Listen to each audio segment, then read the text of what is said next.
ప్రతిధ్వనికి స్వాగతం. కంటికి రెప్పలా పెంచుకున్న పేగుబంధాలకు జన్మనిచ్చిన కన్నవాళ్లే భారంగా మారితే నాన్న బుజ్జి అంటూ వేలు పట్టుకుని నడిపించిన అనురాగమూర్తులకు పలకరించే నాథుడు ఆలనా పాలనా చూసే ఆసరానే కరువైతే అంతకంటే విషాదం మరొకటుంటుందా? దురదృష్టమో మారుతున్న కాల ప్రభావమో దేశంలో ప్రస్తుతం జరుగుతోంది మాత్రం అదే. పిల్లల నిర్లక్ష్యం, ఒంటరితనం, ఆర్థిక ఇబ్బందులు, అందని ప్రభుత్వ పథకాలు వెరసి వృద్ధాప్యాన్ని కఠిన పరీక్షగా మార్చుతున్నాయి. వారి సంక్షేమం కోసం చట్టాలు ఉన్నా అవి ఉత్సవ విగ్రహాలుగా మిగిలిపోతూ సమస్య తీవ్రత పెంచుతున్నాయి. వయస్సు పెరుగుతున్న కొద్దీ వెంటాడే ఆరోగ్య సమస్యలు సరేసరి. నిజానికి వృద్ధులు సమాజానికి భారం కాదు, అనుభవ సంపద.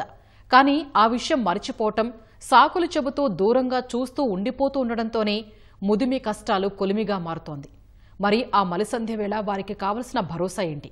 ఇదే అంశంపై నాటి ప్రతిధ్వని చర్చలో పాల్గొంటున్న వారు పి నరసింహారావు గారు, తెలంగాణ వయోవృద్ధుల సంఘం అధ్యక్షులు, డాక్టర్ విజయభాస్కర్ రెడ్డి గారు, సీనియర్ సిటిజన్స్ చట్టాల నిపుణులు, అదే అంశంపై పీహెచ్డీ చేశారు, డాక్టర్ హర్ష గూడూరు గారు, జీరియాట్రిక్ నిపుణులు.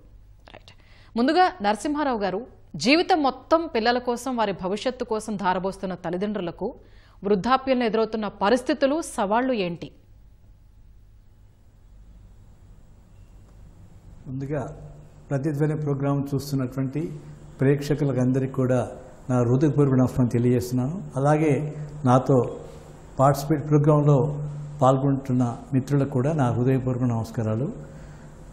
ఈరోజు వయోధికులు వాళ్ళు జీవితకాలంలో వాళ్ళు ఎన్నో కష్ట నష్టాలు కూర్చి పిల్లల్ని పెంచి పెద్ద చేసి వాళ్ళకి మొత్తం తమ యొక్క సంపదను పూర్తిగా హారతి కర్పూరంగా చేసి వాళ్ళని ఎదుగుదలకు ప్రయోజకం చేసిన తర్వాత ఆ చివరి దశలో వాళ్ళ పిల్లల యొక్క ఎవరైతే పిల్లల్ని పెంచారో అదే పిల్లల చేత తిరస్కరించబడడం చాలా బాధాకరం. ఈరోజు జరుగుతున్న చాలా వరకు అందరూ చేస్తున్నాం కాదు, చాలా వరకు మెజారిటీ కేసుల్లో ఈ పిల్లలు ఎందుకో నిర్లక్ష్య వైఖరి తల్లిదండ్రుల పట్ల వహించడం కొంచెం క్షమించరానిదే అనిపిస్తుంది. ఎందుకో కానీ పిల్లల్లో ఒక మానసిక మార్పు మొదలైంది. ఈ మార్పు వల్ల అంటే ఈరోజు పిల్లలు ఎట్లా ఫీల్ అవుతున్నారంటే నేను, నా భార్య, నా పిల్లలు అనే స్థాయికి వచ్చారు. ఆ దాంట్లో తల్లిదండ్రులకు అక్కడ ప్లేస్ లేదు, స్థానం లేకుండా పోయింది. అందుకే ఈ వయోధికులు ఈ రోజుల్లో ఒంటరితనంగా ఫీల్ అవుతున్నారు. పిల్లల నుండి కూడా అరే మన సొంత పిల్లలే కదా, మరి మనకి వృద్ధాప్యంలో ఆసరగా ఉంటారు కదా అని నమ్మి భావించినటువంటి వారి మీద ఎంతో నమ్మకం పెట్టుకున్నటువంటి పెద్దలు వాళ్ళ యొక్క ఆశలన్నీ కూడా అడియాసలై వాళ్ళ నమ్మకాలన్నీ కూడా అవన్నీ ఆశలు అడియాసలైన తర్వాత కొంచెం బాధపడుతున్నది అనేది వాస్తవమే. మరి దీనికి చాలా కారణాలు ఉన్నాయి. ఏంటంటే పిల్లల్లో ఒక స్వార్థపూరితమైన ఈ ఆలోచనలు పెరగడము, తర్వాత ఇంకోటి ఏంటంటే ఈ గ్లోబలైజేషన్లో కూడా చాలా ఆర్థిక మార్పులు వచ్చినాయి. ఈ మార్పుల వల్ల ఏంటంటే పిల్లలు ఉపాధికి తల్లిదండ్రుల దూరంగా వెళ్ళవలసిన పరిస్థితులు ఏర్పడింది. దాంతో కుటుంబ సభ్యులతో, ముఖ్యంగా తల్లిదండ్రులతో వాళ్ళకి మానసిక సంబంధాలు తగ్గడానికి ఆస్కారం అవుతుంది. ఇది కూడా ప్రధానమైన కారణమే. ఆ తల్లిదండ్రులతో అటాచ్మెంట్ లేనందుకు వీరి పిల్లలు ఆ రకంగా ఇంతవరకు ఎప్పుడైతే వాళ్ళు పెళ్ళిళ్ళ వరకు కూడా తల్లిదండ్రులతో బాగుండేది, వాళ్ళతో అటాచ్మెంట్ బాగుండేది, వాళ్ళ సంబంధాలు బాగుండేది. అది వాళ్ళు పెరిగి పెద్దగా అయిన తర్వాత తల్లిదండ్రులతో దూరంగా జరిగిన తర్వాత ఈ ఆర్థిక గ్లోబలైజేషన్ కారణంగా వేరే ప్రాంతాలకు వెళ్ళడము, తర్వాత వాళ్ళ వృత్తుల్లో ఉద్యోగాల్లో చాలా పోటీతత్వం ఉండడం, వీటి వల్ల ఏంటంటే వాళ్ళు అక్కడనే దానికే ఆ ఉద్యోగానికి కానీ, ఆ ఉపాధికి కానీ, ఆ వృత్తికి కానీ న్యాయం చేయడానికి ఎక్కువ సమయం కేటాయించవలసిన పరిస్థితులు కూడా ఏర్పడ్డాయి. వాళ్ళని కూడా మనం పూర్తిగా బ్లేమ్ చేయడానికి లేదు. ఈ మార్పుల వల్లనే పిల్లలు తల్లిదండ్రులు దూరంగా ఉంటున్నారు. రైట్. విజయభాస్కర్ రెడ్డి గారు, maintenance and welfare of parents and senior citizens చట్టం 2007 ఏం చెప్తోంది? దీనిలో సాధారణంగా ప్రజలంతా తెలుసుకోవాల్సిన ముఖ్యాంశాలేంటి? చాలా మంచి ప్రశ్న వేశారండి. యాక్చువల్గా దీన్ని ఏంటంటే వయోవృద్ధుల మరియు తల్లిదండ్రుల చట్టం అని సింపుల్గా అంటుంటాం మనం తెలుగులో. యాక్చువల్గా ఈ చట్టం 2008 28వ తారీఖు 4వ నెల 2008 నుంచి మనకి అమల్లోకి వచ్చింది మన దేశంలో, మన రాష్ట్రంలో. యాక్చువల్గా ఈ చట్టం అసలు ఒకటి ఉంది అనేది చాలామందికి తెలియదండి మన ప్రజలకి. అసలు ఈ చట్టం ఒకటి ఉందా, తల్లిదండ్రులకి అవసరమా, ఇట్లాంటిది. ఇందాక నరసింహారావు గారు చెప్పినట్టు మన భారతదేశం రోజు రోజుకి అభివృద్ధి చెందుతుందండి. అభివృద్ధి చెందిన దేశంగా ఉంది ఇక్కడ. ఇప్పుడు యాజ్ ఆన్ డేట్ 140 కోట్ల జనాభా ఉన్నారు. ముఖ్యంగా దేశం అభివృద్ధి చెందాలి అనంటే గ్లోబలైజేషన్ కానీ, పట్టణీకరణ, అర్బనైజేషన్ కానీ, ప్రైవేటైజేషన్ ఇవన్నీ కూడా చాలా ప్రాముఖ్యత చెందుతుంటాయి అన్నమాట. ప్రాముఖ్యత చెందుతున్నప్పుడు ముఖ్యంగా ప్రజలు వలసపోవాల్సిన ఇది ఏర్పడుతుంది. సాధారణంగా ఏంటంటే చాలామందికి ప్రేమలు ఉంటాయి, తల్లిదండ్రులు అంటే ప్రేమలు లేకుండా ఉండరు. కొన్ని సంఘటనలు చూస్తున్నా అవి ఎక్సెప్షన్ అనుకోండి. కానీ వాళ్ళు ఏంటంటే వాళ్ళు తప్పని పరిస్థితి వదిలిపెట్టాల్సి వస్తుంది. తర్వాత వాళ్ళు వెళ్ళి వాళ్ళ జీవన ఉపాధి వాళ్ళు ఇది చేసుకోవడానికి వాళ్ళు దూరంగా వెళ్లాల్సి వస్తుంది, పట్టణాల్లో ఉండాల్సి వస్తుంది. వీళ్ళేమో పట్టణాలకు వెళ్ళి ఉండలేని పరిస్థితి, ఎవరు తల్లిదండ్రులు ఎక్కడైతే ఉంటారో వారు. కొంతమంది ఏమో తప్పని పరిస్థితి లోపల వయోవృద్ధుల ఆశ్రమంలో పెట్టడం, ఇలా రకరకాలుగా జరుగుతూ ఉంటుంది అనమాట.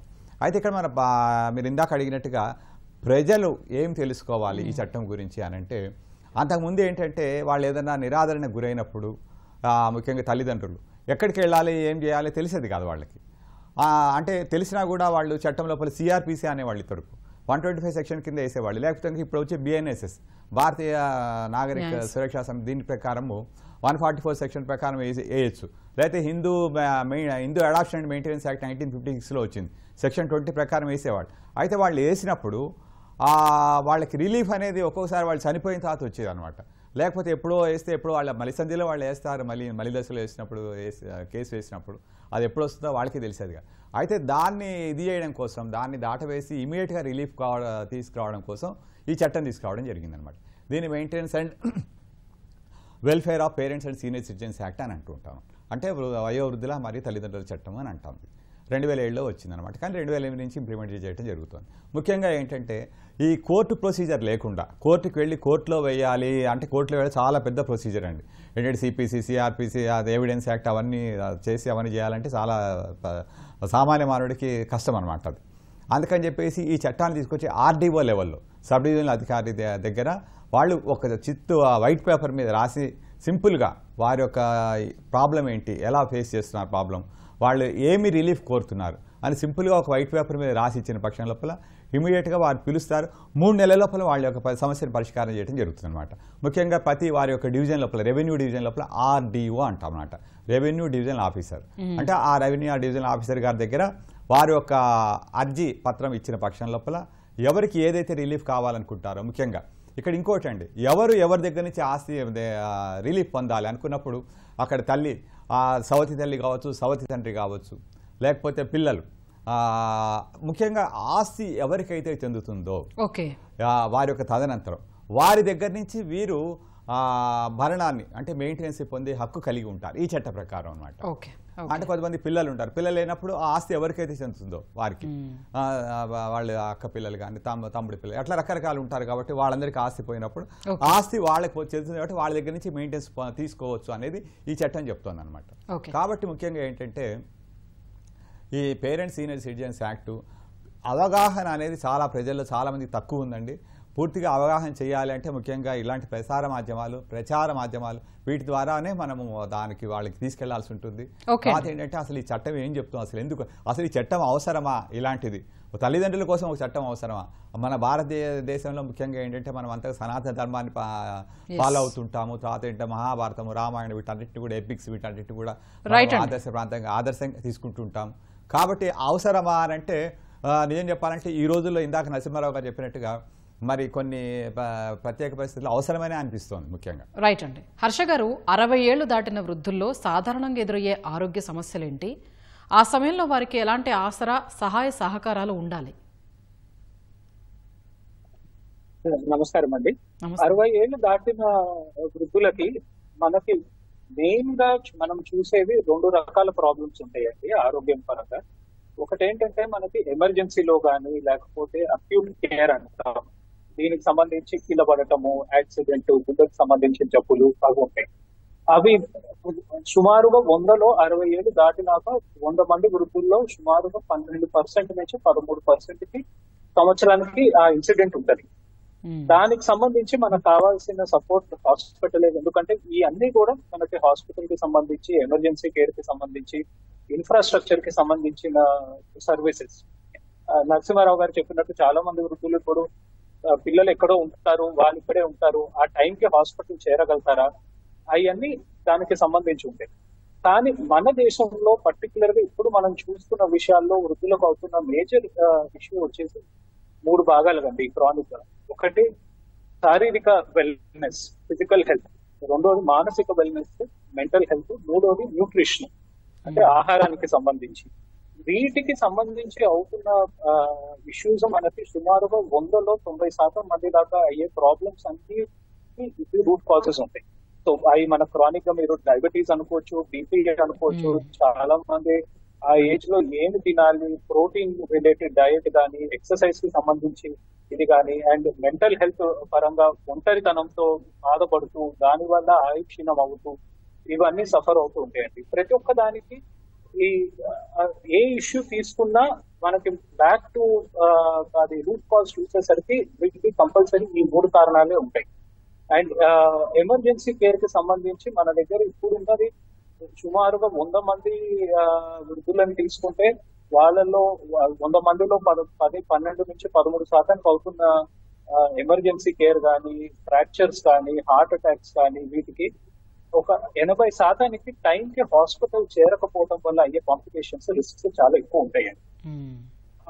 వాటిలో కూడా 70% వరకు వాళ్ళు 50 ఏళ్ల వయసు నుంచి వాళ్ళు ఇండిపెండెంట్ గా ఉండాలి. పిల్లల మీద కానీ, పక్కింటి వాళ్ళ మీద కానీ, స్నేహితుల మీద కానీ డిపెండ్ అవ్వకుండా మనం ఉండాలి అని కేర్ తీసుకుంటే వాటిలో ఒక 70% వరకు ఇంకొక 10 ఏళ్ళు పుష్ చేయొచ్చు. అంటే 60 నుంచి 70కి అవ్వాల్సిన హెల్త్ ప్రాబ్లమ్స్ 70 నుంచి 80కి పుష్ చేయొచ్చు. ఇవి మోస్ట్ ఆఫ్ ద ఇష్యూస్ ఇవి ఉంటాయి. చిన్న వయసులో ఉండే ఇష్యూస్ కన్నా కూడా పెద్ద వయసులో ఉండే both emergency and chronic issues చాలా ఎక్కువ ఉంటాయి. Okay, right. నరసింహారావు గారు, వృద్ధులంటే సమాజానికి భారం కాదు, అనుభవ భాండాగారం. కానీ ఆ విషయం ఎందుకు మర్చిపోతోంది సమాజం? వృద్ధులు ఆర్థికంగా, మానసికంగా ఎదుర్కొంటున్న ఇబ్బందులేంటి? నిజంగా మీరు చక్కని ప్రశ్న వేశారండి. వృద్ధులు అంటే వయోధికులు, అంటే వయస్సులో జ్ఞానములో అధికులు అని. అంటే వాళ్ళ జీవితం అంతా కూడా వివిధ రకాలైన వృత్తుల్లో కూడా వాళ్ళు ఎంతో వాళ్ళని చదువుకోవడము, వృత్తుల్లో పనిచేయడము, దాని రెండింటి వల్ల కూడా వాళ్ళకి అనుభవం 3 కలిపేసి వాళ్ళకి వాళ్ళకి అంటే వయోధికులను చేసింది. అంటే వయస్సులో అధికులు, జ్ఞానంలో అధికులు. అలాంటి జ్ఞాన భండారం వాళ్ళు చెప్పాలంటే జ్ఞాన భండారం ఉన్నాయి. అలాంటి జ్ఞాన భండారులను అపురూపంగా చూసుకోవాల్సిన సమాజము, పిల్లలు ఎందుకో వాళ్ళని నెగ్లెక్ట్ చేస్తూ ఉన్నారు. వాళ్ళని ఆ నెగ్లెక్ట్ చేయడంతో మనకి సమాజానికి నష్టం.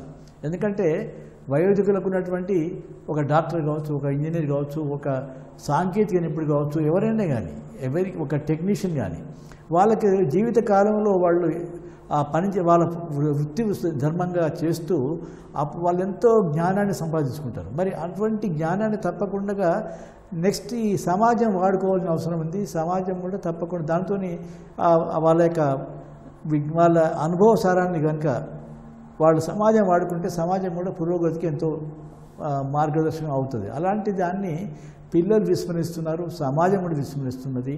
ఏంటంటే వృద్ధులు కదా, వాళ్ళ వయసు అయిపోయిందిలే అనే ఒక చిన్న చూపు చూస్తాము. ఇది చాలా మంచిది కాదండి, సమాజానికి మంచిది కాదు, తర్వాత కుటుంబాలకు కూడా మంచిది కాదు. మరి చూసుకుంటే మనం వే బ్యాక్ టు మన మొదటి నుంచి అంటే ఒక 30-40 years బ్యాకే, ఎక్కువ పెద్ద దూరం లేదు. ఈ 34 సంవత్సరాల క్రితం తీసుకుంటే అప్పుడు అంతవరకు కూడా మన కుటుంబంలో ఒక వయోధికుడు, తల్లిదండ్రులు అంటే చాలా గౌరవం ఉండేది, తాత అంటే గౌరవం ఉండేది, అమ్మమ్మ అంటే గౌరవం, నానమ్మ అంటే గౌరవం ఉండేది. అలా గ్రామంలో కూడా గ్రామ పెద్దలు అంటే ఎవరైతే ఈ 60 దాటిన తర్వాత ఉంటారో ఆ పెద్దల దగ్గరకు వచ్చేసేసి వాళ్ళ సమస్యలన్నీ కూడా వాళ్ళ ముందు చెప్తే వాళ్ళ ముందు పెట్టేది. ఒక రైతు కానీ, రైతు కూలి కానీ, ఏది కానీ వాళ్ళు సమస్యను చక్కగా పరిష్కరించేవాళ్ళు. మరి అటువంటి సమాజం నుంచి వచ్చిన మనము ఈరోజు అటువంటి గౌరవాన్ని మనం ఇవ్వడం లేదు. అది కొంచెం బాధాకరం. దీంతోనే వృద్ధుల కంటే కూడా, వయోధికుల కంటే కూడా సమాజం నష్టపోయే ఆస్కారం ఉంది. ఎందుకంటే వాళ్ళకు ఉన్నటువంటి విజ్ఞానం వాళ్ళతోనే సమస్య పోతుంది. మనం తీసుకుంటే ఇప్పుడు మన చాలామంది మన హిందూ సంప్రదాయంలో, హిందూ పరంపరలో మునులు, ఋషులు ఉన్నారు. వాళ్ళు ఎన్నో పుస్తకాలు రాశారండి. వేదాలు, భగవద్గీత, పురాణాలు, ఇతిహాసాలు. మరి వాళ్ళ యొక్క జ్ఞానాన్ని పంచింది కాబట్టి ఇంతవరకు కూడా మన దేశం చాలా బలోన్నతంగా నిలబడింది. కొన్ని వందల సంవత్సరాలు, వేల సంవత్సరాలు విదేశీయుల దురాక్రమణకు మనకు లోబడినా కూడా మన మూల సంస్కృతి ఏది ఉందో, మూల ధర్మం మాత్రం చెడిపోలేదు. దానికి కారణం ఏంటి? మన పరంపర. అంటే ఆ పరంపరని, దాన్ని మనం ఈరోజు కొంచెం దూరం చేసుకుంటున్నామేమో అని అనిపిస్తూ ఉంది. ఇది మంచి సమాజానికి మంచిది కాదు.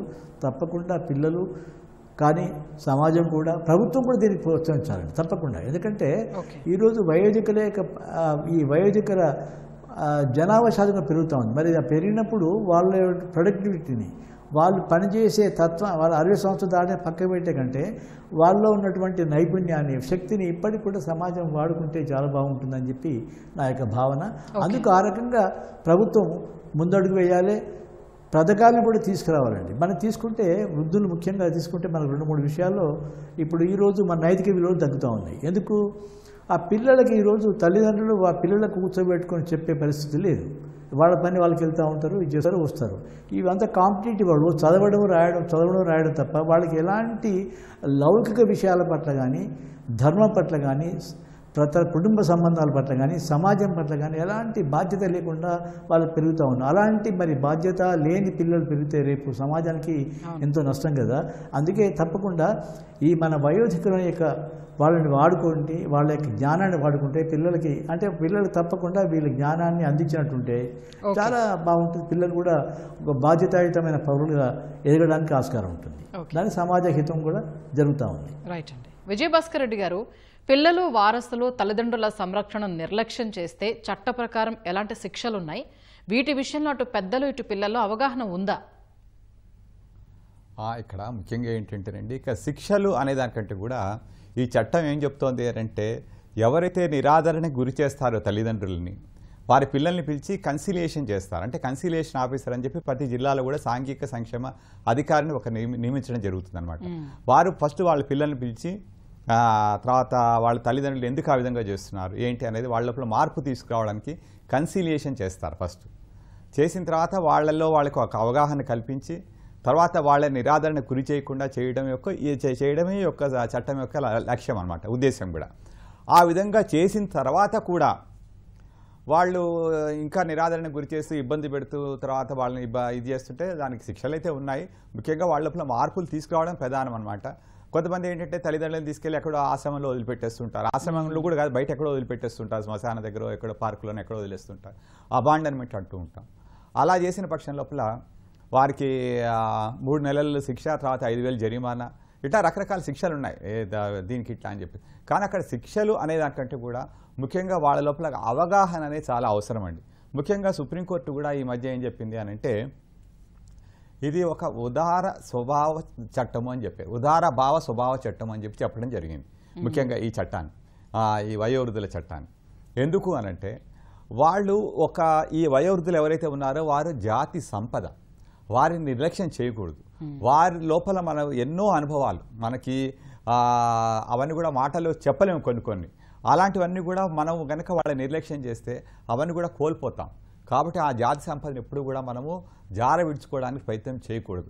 అందుకని చెప్పేసి జస్టిస్ సంజయ్ కే కౌల్ గారు, అలాగే జస్టిస్ ఏఎస్ ఒకాలా గారు, వీరు ఏం చేశారంటే 7/12/2022 నాడు ఒక జడ్జిమెంట్ పాస్ చేశారనమాట. నా లోపల ఏంటంటే, ఇది ఒక ఉదార స్వభావ చట్టము, వృద్ధాప్యం జీవితంలో అందమైన మలుపు, అది ఎప్పుడూ కాకూడదు, దుఃఖానికి పిలుపు అని చెప్పేసి చెప్పడం జరిగింది. కాకపోతే ఇంకొకటి ఏంటంటే, వాళ్ళని నిరాదరణకు గురి చేయదు. సరే శిక్షలనే ఉంటాయి, శిక్షలు ఉండకుండా ఉండవు. ఏ తప్పు చేసినా సరే ఐపీసీ ప్రకారం, లేకపోతే సిపిసి, సిఆర్పిసి, లేకపోతే బిఎన్ఎస్, ఇప్పుడు వచ్చాయి కదా బిఎన్ఎస్, వీటి ప్రకారం ఉంటాయి శిక్షలు. కాకపోతే కనుక వాళ్ళ లోపల మార్పు అనేది ప్రధానమండి. మనది reformative theory of punishment system మనం తీసుకున్నాం మన భారతదేశం లోపల. కాబట్టి దానికి అనుగుణంగా శిక్షలు అయితే ఉంటాయి. కాకపోతే కనుక వాళ్ళ లోపల ఫస్ట్ మార్పు తీసుకురావడం అనేది ప్రధాన అంశం అనమాట. ఇక్కడ ఏంటంటే, ఎవరైతే ఇప్పుడు తల్లిదండ్రులు ఉంటారో, తల్లిదండ్రులు వారి యొక్క పిల్లలకి ఆస్తులు రాస్తూ ఉంటారు. ఆస్తులు రాసినప్పుడు ఆస్తి అనేది ఆ పిల్లలు అంటే గిఫ్ట్ చేస్తుంటారు. గిఫ్ట్ చేసినప్పుడు అంటే వీళ్ళు చేస్తేనేమో వాళ్ళ తదనంతరం వారికి వెళ్తుంది, గిఫ్ట్ చేస్తే ఇమీడియట్గా వాళ్ళకి ట్రాన్స్ఫర్ అవుతుంది.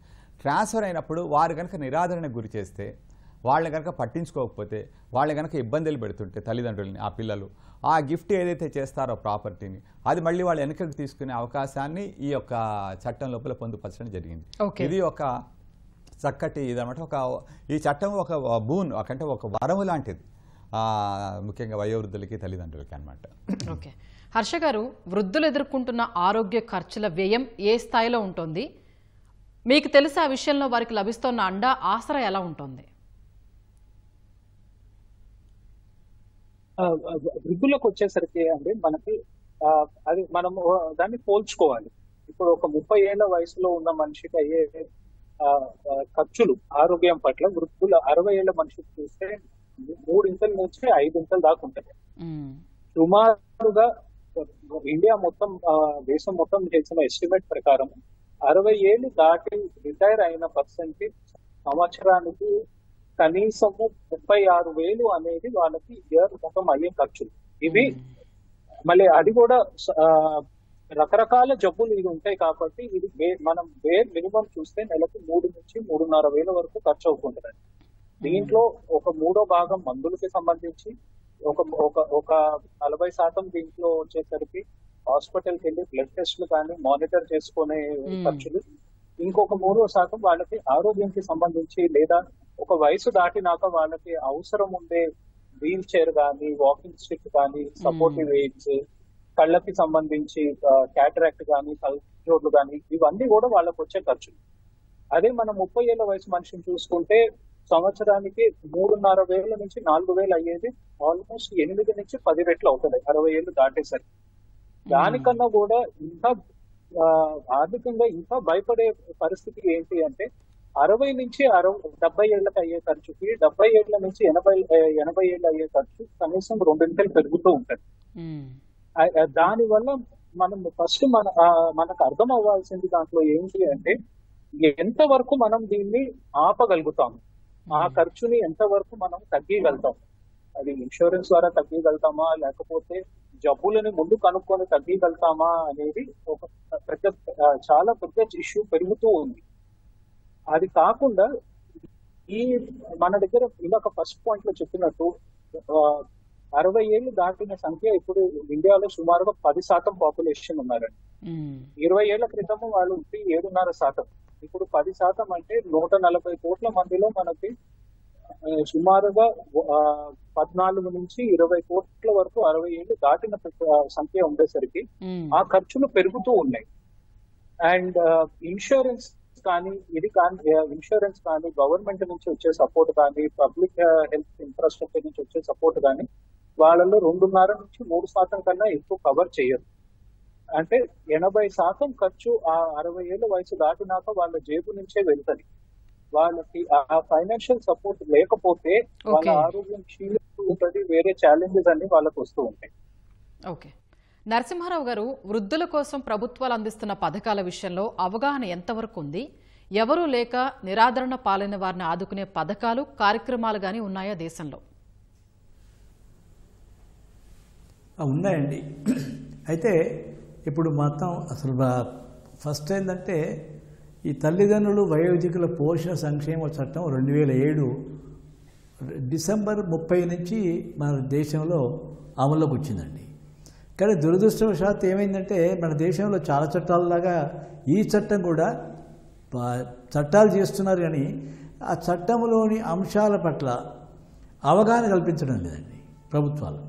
అది ఏమైందంటే కేంద్ర ప్రభుత్వం కానీ రాష్ట్ర ప్రభుత్వం కానీ ఈ చట్టముల గురించి కూడా అదే జరిగింది. ఈ చట్టం గురించి ఇంత మంచి గొప్ప చట్టం వయోధికులకి పోషణ, తర్వాత వైద్యము, భద్రత, ఈ 3 విషయాలు మనిషికి అత్యంత అవసరమైన ఈ 3 గురించి కూడా ఇది చట్టం చాలా పరిపూర్ణమైన గ్యారెంటీ ఇస్తుంది, వాళ్ళ రక్షణ కల్పిస్తుంది. మరి ఇంత గొప్ప చట్టం గురించి వయోధికులకి అవగాహన లేదండి. మొత్తం అంటే మన దేశం మొత్తం చెప్పలేము కానీ మన రాష్ట్రంలో ఉమ్మడి రాష్ట్రం కానీ ఇప్పుడు కానీ ఈ రోజు వరకు కూడా చాలా దాని మీద ఎప్పుడైతే ఎంత జరగాల్సిందో అంత అవగాహన కల్పించలేకపోయింది, ప్రభుత్వం కల్పించలేకపోయింది. ఎందుకంటే మేము Telangana all senior citizen association 2016 December 11 start చేసామండి. అప్పుడు మేము మొదటిసారి మేము పెట్టినప్పుడు మేము యూనివర్సిటీ ప్రొఫెసర్ని పిలిచాము, జడ్జి రిటైర్డ్ జడ్జెస్ పిలిచాము, ఆ తర్వాత ఆల్ వాక్స్ ఆఫ్ పీపుల్ని పెడితే చాలామందికి ఆ చట్టం పట్ల అవగాహన లేదు. అంటే చూడండి, క్రిమినల్ సొసైటీ కూడా లేదు.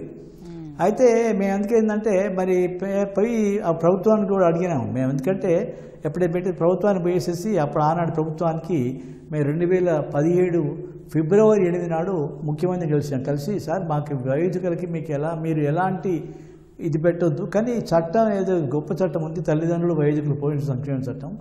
ఆ చట్టం పట్ల అవగాహన వస్తే, ఎందుకంటే మనిషికి తనకున్న హక్కులేంటి అది తెలిస్తే హక్కుల రక్షణ గురించి అతను చాలామంది చాలా భయపడుతున్నారు, చాలా బాధపడుతున్నారండి. మనకి చెప్పాలంటే ఎన్ని రకాల వేధింపులు అంటే వేధింపుల్లో చిన్నవాళ్ళు పెద్దవాళ్ళు అని లేదండి. తర్వాత అన్ని కుటుంబాల వాళ్ళు మంచి చాలామంది మీకు చిన్న ఎగ్జాంపుల్ చెప్తాను. అతను రిటైర్డ్ అతను అసిస్టెంట్ డైరెక్టర్, ఆయనకు దాదాపు 80,000 రూపాయల పెన్షన్ వస్తుందండి. అయితే ఆ పెన్షన్ పిల్లవాడు తీసుకొని నాన్న నీకు రోజు 100 రూపాయలు ఇస్తాను, నీకు 100 రూపాయలు ఇస్తాం, మీకు మిగతాది అవసరం లేదు చెప్పి ఆ ఏటీఎం కార్డు తీసేస్తుంది దగ్గర పెట్టుకున్నానండి. సో అంటే వాళ్ళ అమౌంట్ వాళ్ళ సంపాదన పోయింది. తర్వాత కనీసం వాళ్ళు వచ్చే పెన్షన్ని కూడా దానికి హక్కు లేకుండా చేస్తున్నారు. ఎందుకంటే దీంట్లో ప్రధాన కారణం ఏంటంటే ఈ చట్టాల పట్ల వాళ్ళకి అవగాహన లేకపోవడమే. అందుకే మేము చేసి అప్పుడు ప్రభుత్వాన్ని కోరిన తర్వాత అయితే 2017 వరకు ఈ చట్టం మన ఇంత మిత్రుడు విజయేందర్ రెడ్డి చెప్పారు, కానీ దానికి కరెక్ట్ కాదండి. 2007 చట్టం వస్తే కూడా 2017 వరకు ఈ చట్టం అమలులో లేదండి. అమల్లో ఉంది అంటే ఒక యాక్ట్ చేసిన తర్వాత డీమ్ టు బి ఇంప్లిమెంటెడ్ వస్తుంది, బట్ యాక్చువల్గా it was not implemented in reality చూస్తుంటే అమల్లో లేదు. అయితే మేము ప్రభుత్వాన్ని కోరిన తర్వాత ఇమీడియట్గా 2017 ఏప్రిల్ టు జూన్ వరకు 3 జీవోలు ఇచ్చారండి. ఇచ్చేసి అన్ని 74 ట్రిబ్యునల్స్ ఫామ్ చేశారు. తర్వాత అప్పీలేట్ ట్రిబ్యునల్ ఫామ్ చేశారు. అక్కడి నుంచి స్టార్ట్ అయిందండి చట్టం అమలు గురించి. అయితే అట్లాగే ఇప్పుడు నేను ఏం చెప్తున్నా అంటే ఫస్ట్ ఏంటంటే మనిషికి ఈ ట్రిబ్యునల్ ఏం చేస్తుంది, పోషణ విషయంలో భద్రత కల్పిస్తుందండి. తర్వాత ఇప్పుడు సపోజ్ ఇంతకుముందు మీరు ప్రశ్న వేశారు, ఇంతకుముందు హర్ష గారు చెప్పారు, చాలామందికి వయోధికులకి వైద్య విషయంలో చాలా కష్టం, వైద్య సేవల విషయంలో ఇబ్బంది అవుతూ ఉందండి. మరి వాటికి ఏం చేయాలంటే చట్టం ఏం చెప్తుందంటే పిల్లలు కానీ తల్లిదండ్రులు కానీ ఆ పిల్లలు తల్లిదండ్రులకి అంటే అంత కొందరు బీద వాళ్ళు ఉంటారండి, వాడే కూలినాలు చేస్తూ ఉంటాడు, ఏదో సమ్ ఆటో డ్రైవరు సంథింగ్ ఏదో అవుతుంది, వాడు కూడా is not in a position to effort the expenditure for medical services to ఈ పేరెంట్స్. అయితే అలాంటి టైంలో it is the duty of the government to give the medical support to the senior citizen. ఇది చట్టం ఉందండి, సెక్షన్ 20లో ఉంది ఇది. తప్పకుండా ప్రభుత్వము ప్రతి వయోధికుడికి ఈ వైద్య సేవలు అందించాలి. అట్లాగే మీకు ఏం చెప్తానంటే ఇంకోటి మనకి ఇప్పుడు ఏంటంటే పోషణ విషయంలో కానీ తర్వాత వైద్య విషయంలో కానీ అట్లాగే ప్రాణాలకు ఆస్తులు కూడా పోలీస్ డిపార్ట్మెంట్ తప్పకుండా it is the duty of the police department to provide the protection to the life and property of the senior citizen. అది కూడా ఉందండి. మరి వీటన్నిటిలో కూడా పెద్ద అంటే ఇంప్లిమెంటేషన్లోకి వచ్చాక లోపాలు ఉన్నాయి. తర్వాత ఇంకోటి ఏంటంటే మెయిన్గా మీరు అన్నారు కదా ఏ పథకాలు అంటే ఈరోజు మన రాష్ట్రంలోనే దాదాపు 15,60,000 మందికి నెలకి ఈ ఆసరా పెన్షన్స్ వస్తూ ఉన్నాయి. ఇది ఎకనామిక్ సపోర్ట్ స్కీమ్, ఇది మంచి స్కీమ్ ఇది. తర్వాత అట్లాగే హెల్త్ కార్డ్స్ ఇచ్చారు, అంటే వాళ్ళకి ఈ అందరికి కూడా వీళ్ళందరూ కూడా ఫ్రీ హెల్త్ కూడా ప్రొవైడ్ చేశారు. ఈ 2 రకాలుగా అంటే హెల్త్ విషయంలో కానీ ఈ తర్వాత ఎకనామిక్ సపోర్ట్ కానీ ఈ 2 విషయాలు ప్రభుత్వం అమలు చేస్తూ ఉంది. తర్వాత ఎవరికైతే ఇంకొకటి ఏంటంటే సపోజు ఒక పిల్లవాడికి అట్లా పిల్లలు లేరు, లేకపోతే ఇంకో రకంగా అయింది, వాళ్ళకి ఎవరు కూడా లేరు, మరి వాళ్ళు తమను తాము పోషించుకోలేరు. మరి అలాంటి వాళ్ళ పరిస్థితి ఏంటి? వాళ్ళని ప్రభుత్వం తప్పకుండా వృద్ధాశ్రమాలు ప్రారంభించి ప్రతి జిల్లాకు ఒకటి పెట్టమని చెప్పింది, చట్టం చెప్పింది. ప్రతి జిల్లాలో వృద్ధాశ్రమం పెట్టేసేసి ఈ వృద్ధులని, ఈ నిరుపేద వృద్ధులని దాంట్లో ఉచితంగా వాళ్ళ పోషణ వసతి వైద్య సేవలు అందించాలి. ఇది ఓకే ఈ నరసింహ. రకంగా ఇటువంటి స్కీమ్లు ఉన్నాయండి, ప్రభుత్వం చేస్తూ ఉంది. Okay okay okay Vijayabhaskar Reddy గారు, వృద్ధుల సంక్షేమ చట్టాల అమల్లో లోపం ఎక్కడొస్తోంది? ఉదాహరణకు ఇప్పుడు మన ఇంటి పక్కనే ఉన్న పెద్దానికి ఏదైనా సమస్య వస్తే ఫస్ట్గా ఎవరిని అప్రోచ్ కావాలి, అక్కడ పని కాకుంటే ఎవరిని సంప్రదించాలి? చాలా మంచి ప్రశ్న వేశారండి. చాలామందికి ఈ విషయం తెలియదు. ముఖ్యంగా ఏంటంటే ఒక సమస్య వచ్చింది, ముఖ్యంగా ఒక 60 ఏళ్ళు దాటిన వ్యక్తికి, వయోవృద్ధుడికి ఒక సమస్య వచ్చింది. ఏం చెప్పాలంటే అతను బయటకు వెళ్ళలేని పరిస్థితి ఉంటుంది. తర్వాత ఎవరికి కంప్లైంట్ చేయాలో తెలియదు. చదువుకోవచ్చు, చదువుకోకపోయి ఉండవచ్చు. వాళ్ళకి ఏంటంటే అతను వెళ్ళలేని పరిస్థితి లోపల అతను ఎవరికైనా సరే ఒక అధికారం ఇస్తే, బాబు ఇట్లా వెళ్ళి నాకు ఇబ్బంది పడుతున్నాను, పలానా ఆఫీస్ లోపల ఆర్డీఓ గారికి లేకపోతే ఎంఆర్ఓ గారికి లెటర్ ఇచ్చిరా అని చెప్పి ఎవరికైనా ఇస్తే కూడా కాగితం మీద రాసి అది తీసుకెళ్ళి ఇచ్చినా కూడా సరిపోతుంది. లేకపోతే ఏదైనా ఎన్జిఓ అంటే నాన్ గవర్నమెంట్ ఆర్గనైజేషన్ ఉంటుంది, స్వచ్ఛంద సంస్థలు, ఆ సంస్థ వారికి చెప్పినా సరే వారు కూడా తీసుకెళ్ళి ఆర్జీన వారికి ఇచ్చి సరైన కార్యాలయం లోపల ఇచ్చి వారి యొక్క సమస్యను పరిష్కారం చేయడానికి అవకాశం ఉంటుంది అనమాట. అలా కాకుండా కొన్ని పేపర్లలో వస్తుంటాయి వాటిలో అప్పుడు స్వచ్ఛందంగా సుమోటివ్గా ఆ ట్రిబ్యునల్ అంటే ఆర్డీఓ గారు ఆ కేసును టేకప్ చేసి వారు కూడా పరిష్కారం చేసే అవకాశం ఉంటుందన్నమాట. ముఖ్యంగా ఏంటంటే ఇప్పుడు ఈ యొక్క సమస్య ఇది వచ్చినప్పుడు 14567 అనేది ఒక టోల్ ఫ్రీ నెంబర్ ఉందండి వయోవృద్ధులకి. ఏదైనా సమస్య వచ్చినప్పుడు వారు ఆ నెంబర్కి ఫోన్ చేయొచ్చండి, 14567 అనమాట. లేకపోతే పోలీస్ వారికి 100 నెంబర్ కూడా ఫోన్ చేయొచ్చు.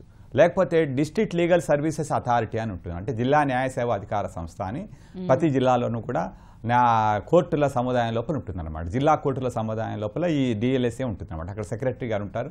పూర్తిగా ఉచితంగా వారికి కనుక నివేదన చేసిన పక్షం లోపల వారికి రిఫర్ చేస్తారు. కొన్ని సమస్యలు వీరు కూడా డైరెక్ట్గా పరిష్కారం చేసే అవకాశం ఉంటుందండి డిఎల్ఎస్ఏ వారు. కాబట్టి వారికి ఎవరిని అప్రోచ్ కావాలి అన్నప్పుడు ఇట్లాంటి ఇది ఉంటుంది. ఇందాక ఆయన నరసింహారావు గారు అన్నట్టు నేను 2008 లోపల అది అమల్లోకి వచ్చింది అని కానీ ఎఫెక్టివ్గా పనిచేస్తుందని చెప్పలేదు. కానీ ఇప్పటికీ నేను చెప్పాలంటే అంత ఎఫెక్టివ్గా లేదు ఈ చట్టం అనేది. కాకపోతే కానీ కొంత లోపాలు ఉన్నమాట వాస్తవమే. కానీ ఒకప్పుడు మీరు చాలా బెటర్. ఇప్పుడు కొంత అవగాహన వస్తుంది, కొంత ముందుకెళ్తున్నారు, కొన్ని ప్రయోజనాలు చేస్తున్నారు. ఈ ముఖ్యంగా ఈ వయోవృద్ధులకి ప్రభుత్వాలు కూడా చాలా ఇవి చేస్తున్నాయి. ఇప్పుడు ఈ మధ్య చూసిన పక్షం లోపల మన ఇన్కమ్ ట్యాక్స్ భారతీయ రాయితీలు ఇచ్చారు. అలాగే 70 సంవత్సరాల వయసు దాటిన వారికి ఆయుష్మాన్ భవ అని చెప్పేసి ఆ లోపల పూర్తిగా వైద్య సౌకర్యాలన్నీ ఫ్రీగా ఇస్తున్నారు. అలా రకరకాల మార్పులు వస్తున్నాయి. ఏదైనా సరే చట్టం రాగానే ఇంప్లిమెంట్ కావడం కష్టం, కొంత అవగాహన రావాలి. ఆ లోపల కొంత లోపాలు ఉన్నమాట వాస్తవమే, కాదనట్లేదు. కాకపోతే కనుక ఒకప్పుడు మీద 2007 కంటే ఇప్పుడు 2025 లోపల చాలా మార్పులు వచ్చాయి, చేర్పులు వచ్చాయి, అవగాహన పెరుగుతోంది. అలాగే ప్రభుత్వాలు కూడా వారి యొక్క కృషి వారు చేస్తున్నారు. హర్ష గారు, మానసిక ఆరోగ్యం, ఒంటరితనం, డిప్రెషన్ ఇలాంటి అంశాలు వృద్ధుల్లో ఎంత పెద్ద సమస్యగా మారుతున్నాయి? ఒక పలకరింపు అనేది వారికి ఎంతటి ఔషధంగా పనిచేస్తోంది? చాలా చక్కటి ప్రశ్న అండి. మనకి ఇప్పుడు దాకా కూడా గత 60 ఏళ్ళగా ఇండియా ఇండిపెండెంట్ అయిన 75 ఏళ్ళగా కూడా మనము ఆరోగ్యం అనేది శారీరకంగానే చూస్తాము. మానసికంగా అవుతున్న సమస్యలు ఇప్పుడు 100లో 54%, 100లో 54 మంది వృద్ధులకి ఏదో ఒక రకంగా మానసిక వ్యాధి, ఆ మానసిక వ్యాధి వల్ల ఉన్న కష్టాలు అవుతున్నాయి. అది ఎంత పెద్ద సమస్య అంటే దానికి ఒక లండన్ లో నేషనల్ హెల్త్ సిస్టమ్ వాళ్ళు సుమారుగా 20 ఏళ్ల పాటు దాని మీద స్టడీ చేస్తే వాళ్ళకి తేలింది ఏంటి అంటే 60 ఏళ్ళు దాటినాక రోజుకి కనీసము 30 నిమిషాల నుంచి 45 నిమిషాల వరకు తోడు లేకుండా, స్నేహితులు లేకుండా, ఏదన్నా ఒక యాక్టివిటీ కానీ, ఒక హాబీ కానీ, కాలక్షేపం కానీ లేకుండా ఉన్న జనాలకి ఆయుష్ అవి ఉన్న వాళ్ళతో పోలిస్తే ఆయుష్ 7 నుంచి 8 సంవత్సరాలు తగ్గిపోతుందండి. అంటే 69.3 సంవత్సరాల వరకు యావరేజ్ ఏజ్ 62.5 నుంచి 63 దాకా తగ్గిపోతుంది. మీరు అన్నట్టు రోజు ఒక 5 నిమిషాలు పెద్దవాళ్ళని పలకరిస్తే వాళ్ళలో డిప్రెషన్ కానీ, యాంగ్జైటీ కానీ, వాళ్ళలో ఉన్న బాధ, మనం వాళ్ళకి ఏమి మందు ఇవ్వక్కర్లేదు, డబ్బులు ఖర్చు పెట్టక్కర్లేదు. ఆ సమయం అనేది మనం వాళ్ళకి టైం లాగా ఇచ్చిన, సమయం అనేది వాళ్ళకి మందులాగా ఇస్తే వాళ్ళ జీవితాన్ని మనం ఒక 5 నుంచి 8 సంవత్సరాలు పెంచగలుగుతాం. ఈ విషయం చాలా మందికి అవగాహన లేదు, అర్థం కాదు. ఇప్పుడు మనకు ఇందాక ఇద్దరు కొలీగ్స్, స్నేహితులు చెప్తున్న విషయం ఏంటి అంటే ఒంటరితనంగా వదిలేస్తున్నాము, రేపు మాట్లాడొచ్చులే అమ్మ వాళ్ళతో, ఎల్లుండి మాట్లాడొచ్చులే, ఒక వారం తర్వాత మాట్లాడొచ్చులే, ఇట్లా అనుకొని మనం దాన్ని తోసేస్తున్నాం. కానీ దాని వల్ల వాళ్ళ ఆరోగ్యం మీద ఎంత ప్రెషర్ పెడుతున్నాము, ఎంత ఇబ్బంది కలిగిస్తున్నాము అనేది చాలా మందికి అవగాహన లేదు. దానికి రోజు 30 నిమిషాలు మాత్రమే వాళ్ళతో కాలక్షేపం చేయగలిగితే ఏ విధంగా అయినా పర్లేదు, వాళ్ళతో ఫోన్ మీద మాట్లాడొచ్చు, లేదా వాళ్ళ స్నేహితుల్ని రోజు కలిసిన, వాళ్ళ చుట్టాలను రోజు కలిసి ఏదో ఒక హాబీ వాకింగ్ చేసినా కలిసి, ఈ అన్ని కూడా మనకి లైఫ్ స్పాన్ అనే దాన్ని, హెల్త్ స్పాన్ అనే దాన్ని సుమారుగా 10% పెంచుతాయి. ఓకే, రైట్ అండి. నరసింహారావు గారు, దేశ జనాభాలో 13 కోట్ల మంది 60 ఏళ్లు ఆ పై వయసులోని వారే ఉన్నారు. ఈ సంఖ్య 2050 నాటికి 20.8% చేరనుంది. ఈ నేపథ్యంలో పెద్దల సంరక్షణకు ఇకనైనా ఎలాంటి చర్యలు అవసరం? ఇది చాలా అవసరం. దీనిపైన ప్రభుత్వం దృష్టి పెట్టాలండి. నిజంగా వాస్తవానికి కూడా ఇప్పుడు జపాన్ దేశం ఉంది, జపాన్లో కూడా సేమ్ వాళ్ళు ఓల్డర్ పీపుల్ యొక్క పర్సంటేజ్ పెరుగుతూ ఉంది, మిగతా కంట్రీస్ కూడా. అయితే ఎప్పుడైతే దేశంలో ఈ ఓల్డర్ పీపుల్ పాపులేషన్ పెరిగినప్పుడు ప్రొడక్టివిటీ తగ్గిపోతుంది, దేశం యొక్క ప్రొడక్టివిటీ తగ్గుతుంది. మరి ఏం చేయాలి? అప్పుడేంటంటే తప్పకుండా ఎవరికైతే క్యాపబిలిటీస్ ఉంటాయో, వాళ్ళు పని చేయగలుగుతారో తప్పకుండా వాళ్ళకి ఎవరైతే అలాంటి టాలెంట్ ఉన్న వాళ్ళని, తర్వాత కేపబుల్ పర్సన్స్ యొక్క టాలెంట్స్ని, వాళ్ళ యొక్క దాన్ని తప్పకుండా ఈ సమాజం వాడుకోవాలి, ప్రభుత్వం వాడుకోవాలి, కుటుంబాలు కూడా వాడుకోవాలి. అంటే వాళ్ళకి అవకాశం కల్పించాలి. ప్రభుత్వం కల్పించినప్పుడు తప్పకుండా దాంతో నుండి లాభాలండి. ఒకటేంది, వ్యక్తిగతంగా మీరు ఇంతకుముందు ఇప్పుడు వారు చెప్పారు, ఏది వృద్ధుల్లో ప్రధాన సమస్య ఒంటరితనం. ఈ ఒంటరితనానికి వాళ్ళకి ఏదైనా పనుల్లో నిమగ్నం అయితే, ఒక వృద్ధుడు ఉంటాడండి, వయోధికుడు 65-70 ఏళ్ళు ఉంటాడు, ఆయన మంచి ఆరోగ్యం ఉంటుంది. మరి అలాంటి వ్యక్తి యొక్క ఆ టాలెంట్ని అతని యొక్క వాడుకునేది ఉంటుంటే తప్పకుండా అతనికి కొంత కాలక్షేపం అవుతుంది, తర్వాత సమాజానికి కూడా లాభం జరుగుతుంది. అందుకే ఈరోజు తప్పకుండా మేము గవర్నమెంట్ని అదే అడుగుతా ఉన్నాం. ఇప్పటికంటే ఇప్పుడైనా గవర్నమెంట్ తప్పకుండా ఈ పెరుగుతున్నటువంటి ఏజ్డ్ పాపులేషన్ తగ్గట్టుగా మన ప్రణాళికలు మనం చేసుకోవాలి. తప్పకుండా ప్రణాళికల్లో మార్పు రావాలి. ఎట్లా వీళ్ళని వాడుకోవాలి, వాళ్ళ టాలెంట్ని ఎట్లా వాడుకోవాలి, వాళ్ళ క్యాపబిలిటీని ఏ రకంగా వాడుకోవాలి. అప్పుడు ఏంటంటే నేషనల్ గ్రోత్ ఉంటుంది, ప్లస్ ఇండివిజువల్ వాళ్ళకు కూడా బెనిఫిట్ అవుతుంది. సో దీని మీదనే మేము బాగా చాలా ఫోకస్ చేస్తున్నాము. ఇప్పుడు తీసుకుంటే చాలా వరకు మన దగ్గర తీసుకుంటే ఒకప్పుడు 58 years ఉండేది మన రిటైర్మెంట్ లైఫ్, ఇప్పుడు 61 చేశారు. ఇప్పుడు ప్రొఫెసర్ టీచింగ్ వాళ్ళకైతేనేమో యూనివర్సిటీ వాళ్ళకైతే 65 years చేశారు.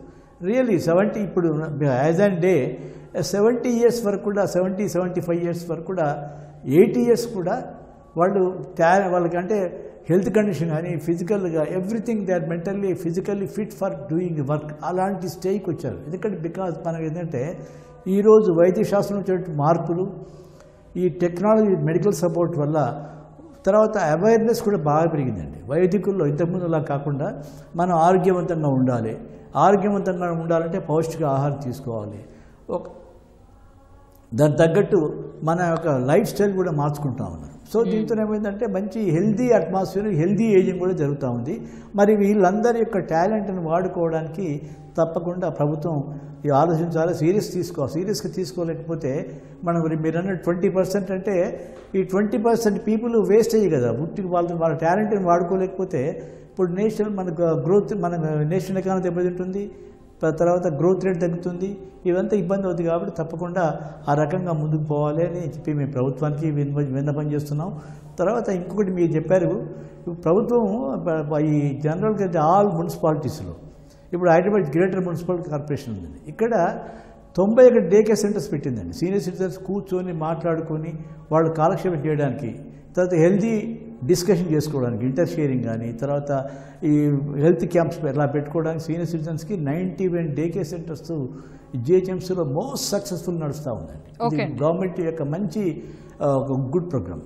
ఓకే, విజయభాస్కర్ రెడ్డి గారు, ఇప్పుడు మొత్తంగా చూస్తే వృద్ధులకు గౌరవప్రదమైన జీవితం కల్పించడానికి ప్రభుత్వం, సమాజం, కుటుంబం వీరందరిలో ఎవరి పాత్ర కీలకం? ఇకనైనా ఏం జరగాలి? ఇక్కడ ఏం చెప్పాలంటే ప్రతి ఒక్కరి పాత్ర కూడా ప్రధానమైందండి. ప్రభుత్వ పరంగా కూడా, కుటుంబ పరంగా కూడా ప్రతి ఒక్కరు కూడా వాళ్ళు చేయాల్సిన కార్యక్రమాలు ఉన్నాయి. ముఖ్యంగా ప్రభుత్వ పరంగా వచ్చేటప్పటికి ఈ చట్టం ఏం చెప్తుందంటే ఆహారం కానీ, తర్వాత దుస్తులు కానీ, ఇంటి అద్దె కానీ, తర్వాత వైద్య సహాయం, అంటే వాళ్ళ చికిత్స కొరకు. అలాగే వినోద కార్యక్రమాలు ఇవన్నీ కూడా ప్రొవైడ్ చేయాల్సిన అవసరము ప్రభుత్వం పైన ఉంటుంది, ముఖ్యంగా నిరాశ్రయులైన వయోవృద్ధుల కోసం. అలాగే ఈ చట్టం ఏం చెప్తుందంటే ప్రతి జిల్లాలో కూడా 150 పడకలు గల ఒక వృద్ధాశ్రమాన్ని ఫ్రీగా ఎవరైతే నిరుపేదలు ఉంటారో వారికి ఇవ్వాలి. అలా ప్రతి జిల్లాలోనే ఒకటి నిర్మించాలని చెప్పి ఈ చట్టం చెప్తోందండి. ప్రభుత్వ పరంగా ఆ విధంగా తీసుకోవాలని. అలాగే సమాజపరంగా సమాజంలో కూడా ముఖ్యంగా ముసలి వాళ్ళు అనేటప్పటికీ, పెద్దవాళ్ళు వయోవృద్ధులు అనేటప్పటికీ చులకన భావంతో వాళ్ళు ఈరోజు కాదు రేపు పోతారు ఎందుకు అలా అని చెప్పి నిర్లక్ష్యం చేస్తూ ఉంటారు, వాళ్ళని పట్టించుకోరు పెద్దగా. కానీ వారికి నేను ఇచ్చే సలహా ఒకటండి, ఏంటంటే వయోవృద్ధులకి జగమంతా దగా చేసిన చిగురంతా ఆశని మీలో చూడండి. అలాగే ఏ తోడు లేని నాడు నీ నీడే నీకు తోడు, అది గుర్తుపెట్టుకోండి. మీరు ముందుకు స్టెప్స్ తీసుకోండి. తర్వాత ఇందాక మనం చెప్పినట్టుగా ఏదైనా అవసరం వస్తే ఇందాక చెప్పిన ఫోన్ నెంబర్కి వాటికి ఫోన్ చేయండి. ఆ విధంగా సమాజపరంగా మీరు ముందుకెళ్ళండి. అలాగే కుటుంబ పరంగా వచ్చేటప్పటికి ప్రతి కుటుంబంలో కూడా తల్లిదండ్రులు ఉంటారు, వృద్ధులు ఉంటారు, పెద్దలు ఉంటారు. వాళ్ళకి ముఖ్యంగా ఏంటంటే ఈ వయసులో మలి దశలో చివరి దశలో వారికి ఏంటంటే ఎవరైనా సరే ఆప్యాయంగా మాట్లాడితే వాళ్ళకి అదే 10,000 అనమాట. వాళ్ళకి ఆప్యాయంగా మాట్లాడి ఆ చివరిలో వాళ్ళకి ఏంటంటే ఈ బంగారం మీద తాత వీటి మీద ఆసక్తి కానీ ఆశలు కానీ ఉండవండి. ఎవరైనా వచ్చి 10 నిమిషాలు మాట్లాడితే చాలు ఎంతో హ్యాపీగా ఫీల్ అవుతారు. కాబట్టి తల్లిదండ్రులు ముఖ్యంగా ఆ పిల్లలు బిజీగా ఉండి వాళ్ళు మాట్లాడడానికి కానీ రేపు మాట్లాడదాంలే రేపు చూద్దాంలే అని అనకుండా ప్రతిరోజు సమయం తీసుకొని కనీసం 10 నుంచి 15 నిమిషాలు వాళ్ళతో మాట్లాడిన పక్షం లోపల వారు హ్యాపీగా ఉంటారు. వారు మన జాతికి ఎంతో ఉపయోగపడతారు, ఎంతో చక్కటి సలహాలు సంప్రదింపులు చేస్తారు. తర్వాత మన దేశ అభివృద్ధి కొరకు వాళ్ళు పాటుపడతారు, వాళ్ళు ఇచ్చే సలహాలు సూచనలు ఉపయోగపడతాయి. కాబట్టి వాళ్ళని నిర్లక్ష్యం చేయకుండా కుటుంబ పరంగా ఎవరైతే వృద్ధులు ఉంటారో వారికి వారి యొక్క పిల్లలు కానీ మనవరాళ్ళు కానీ కోడళ్ళు కానీ అల్లుళ్ళు కానీ కూతుళ్ళు కానీ కొడుకులు కానీ వాళ్ళకి దయచేసి వాళ్ళని చిన్న చూపు చూడకుండా వాళ్ళ యొక్క కుటుంబ సభ్యులతోటి సమానంగా చూస్తూ తర్వాత ఏంటంటే వారికి ఇవ్వాల్సిన గౌరవం ఇస్తూ రోజుకి 10 నిమిషాల నుంచి 15 నిమిషాల వరకు మాట్లాడితే వాళ్ళు హ్యాపీగా ఉంటారు. వారి చివరి దశలో వారికి అంతకంటే కావాల్సిన మనం ఇచ్చే ఇది కూడా అదే కదా వాళ్ళకి. ఇంక ఈ వయసులో వాళ్ళు ఎక్కువ తినేది ఉండదు, తర్వాత ఎక్కువ చేసేది ఉండదు. హ్యాపీగా ఇది చేయడమే గడిపితే చాలు, ఈరోజు ఇట్లా గడిచిపోతే చాలు అని అనుకుంటూ ఉంటారు అన్నమాట. కాబట్టి చట్టపరంగా కొన్ని మనం చేయలేం, కాకపోతే కనుక నైతికంగా మనం బాధ్యత వహించాల్సే ఉంటుంది వీటన్నిటికీ కూడా. చట్టపరంగా మీరు మాట్లాడాలి అని అంటే వాళ్ళు అట్లాగా చట్టపరంగా సాధ్యం కాకపోతే కనుక నైతికంగా మన అవసరం వాళ్ళు గుర్తించాలి. తర్వాత దాన్ని బట్టి మన స్టెప్స్ తీసుకోవాలి. అందరు హ్యాపీగా ఉండాలి, లివ్ అండ్ లెట్ లివ్, అంతే తప్పించి వాళ్ళని ఇబ్బంది పెడుతూ తర్వాత మనకి ఇబ్బంది పెడుతూ అట్లా కాకుండా అందరూ హ్యాపీగా ఉండేటట్టు చూడండి. ముఖ్యంగా వయోవృద్ధులు అనేవారు జాతి సంపద అని మనం అనుకుంటున్నప్పుడు వారిని గౌరవించి తగిన రీతిలో వాళ్ళని సత్కరించి వాళ్ళని హ్యాపీగా ఉంచి హ్యాపీగా పంపించేట్టు మనం చూసుకోవాలి. ఓకే హర్ష గారు, వృద్ధుల ఆరోగ్యాలకు సపోర్ట్గా నిలిచేందుకు హెల్త్ మానిటరింగ్ సాధనాలు ఏమేమి అందుబాటులోకి వచ్చాయి, వాటిని ఎలా ఉపయోగించుకోవచ్చు? ఈ ప్రశ్నకి ఫస్ట్ పార్ట్ మనం నరసింహ గారు చెప్పిన పాయింట్ మనం అర్థం చేసుకోవాలండి. ఇప్పుడు మనకి 2050 సంవత్సరానికి మీరు అన్నట్టు ఆయన అన్నట్టు దేశంలో సుమారుగా 22 నుంచి 24 కోట్ల వృద్ధులు ఉంటారు. 22 కోట్ల నుంచి 24 కోట్ల వృద్ధులు ఉన్నప్పుడు వాళ్ళని 60 ఏళ్లకు రిటైర్ చేసి వాళ్ళు రిలాక్స్ గా కాలక్షేపంగా ఉండే పరిస్థితి మన దేశానికి ఉండదు, మనం ఎదుగుతున్న దేశం. వీళ్ళ కోసం మనము హాస్పిటల్స్ కట్టి ఇన్ఫ్రాస్ట్రక్చర్ కట్టడం అనేది ఎంత అవసరమో వాళ్ళకి 50 ఏళ్ల వయసు నుంచి వాళ్ళకి హెల్త్ కోసము మానిటరింగ్ చేసి వాళ్ళు 60 ఏళ్ల నుంచి 70 ఏళ్ళకి సమాజానికి, వాళ్ళ సొంత శరీరానికి, వాళ్ళ సొంత ఫ్యామిలీకి, వాళ్ళు చేసే పనికి పనికి వచ్చేటట్టు ఇబ్బంది లేకుండా చేసేటట్టు మనం ఇప్పుడు అమలుపాటు చేయకపోతే దేశానికే నష్టం. ఇప్పుడు మన దగ్గర ఈ వయసు వాళ్ళకున్న మానిటరింగ్ అనేది చాలా తక్కువ. ఈ వయసులో ఉన్న వాళ్ళకి ఇప్పుడు మన దగ్గర గవర్నమెంట్ నుంచి వస్తున్నది కానీ ప్రైవేట్ నుంచి వస్తున్నది కానీ పూర్తిగా అక్యూట్ కేర్ అండ్ హాస్పిటలైజేషన్. ఏమైనా జబ్బు వస్తే ఆ జబ్బుని ట్రీట్ చేయడానికి డాక్టర్ దగ్గరికి వెళ్ళాలి, మందులు తీసుకోవాలి, సర్జరీలు అవసరం ఉంటే సర్జరీ చేయాలి. కానీ ఫ్యామిలీ డాక్టర్ గా ఒక ఊరిలో ఒక జనరల్ మెడిసిన్ కానీ, ఒక ఫ్యామిలీ డాక్టర్ కానీ, ఒక జీరియాట్రిక్ స్పెషలిస్ట్ కానీ వాళ్ళ దగ్గర 55 ఏళ్ల వయసు నుంచి స్టార్ట్ చేసిన వాళ్ళకి ఒకటి ఖర్చు తగ్గుద్ది, రెండోది ఆరోగ్యం బెటర్ ఉంటుంది. అండ్ వచ్చే 25 ఏళ్లలో చూస్తే మన జీడిపి మీద సుమారుగా 2% ప్రెషర్ అనేది మన జీడిపి ఖర్చు మీద తగ్గుద్ది. అయితే హర్ష గారు ఇప్పుడు ప్రభుత్వాల పరంగా చూస్తే ఇప్పుడు గ్రామీణ ప్రాంతాల్లో జీరియాట్రిక్ హెల్త్ కేర్ సెంటర్లు కానీ వైద్య శిబిరాల ఏర్పాటు వంటి చర్యల ద్వారా కానీ ఎలాంటి ఫలితాలు పొందొచ్చు? మన దగ్గర ప్రభుత్వం నుంచి ఇప్పుడు కరెంట్ సెంట్రల్ గవర్నమెంట్ వాళ్ళు చాలా ఎఫర్ట్ పెట్టి, స్టేట్ గవర్నమెంట్ వాళ్ళు చాలా ఎఫర్ట్ పెట్టి జీరియాట్రిక్ సెంటర్స్ అన్ని స్టార్ట్ చేశారు. కాకపోతే వాటికి సంబంధించిన అవగాహన ఇంకా పూర్తిగా రావట్లేదు. అందరికి అవగాహన లేకపోవడంతో ఇప్పటికి కూడా మన దగ్గర వృద్ధులు ఏదైనా ఇబ్బంది అయితే ఫస్ట్ వాళ్ళకి దగ్గరలో ఉన్న స్పెషాలిటీ హాస్పిటల్ కానీ ప్రాబ్లం వచ్చినాక ఆర్ఎంపీల దగ్గరికి కానీ వెళ్ళి అక్కడి నుంచి వాళ్ళ లైఫ్ స్పాన్ కానీ హెల్త్ స్పాన్ కానీ క్షీణిస్తుంది, తగ్గుతుంది. కానీ హెల్తీగా ఉన్నప్పుడే వీళ్ళ దగ్గరికి వెళ్ళి మన జీరియాట్రిక్ హెల్త్ ఫెసిలిటీస్ సెంటర్స్ లో ఉన్న ఫెసిలిటీస్ అవన్నీ చాలా బ్రహ్మాండంగా ఉన్నాయి. జపాన్ వాళ్ళు 30 ఏళ్లలో కష్టపడి రీసెర్చ్ చేసింది మనం చాలా తొందరగానే ఇంప్లిమెంట్ చేసాము. కానీ ఎవరన్నా 50 ఏళ్ల వయసు నుంచి వాటికి ముందుగానే వెళ్ళండి. మీకు ఆరోగ్యం బాగున్నప్పుడు కూడా వెళ్ళి మీకు వచ్చే జబ్బు చాలా అర్లీ స్టేజ్ లో ఉన్నప్పుడు దానికి సంబంధించిన ప్రివెన్షన్, దానికి సంబంధించిన ట్రీట్మెంట్ స్టార్ట్ చేస్తేనే మీరు హెల్తీగా ఉంటారనే అవేర్నెస్ ఇంకా రాలేదు.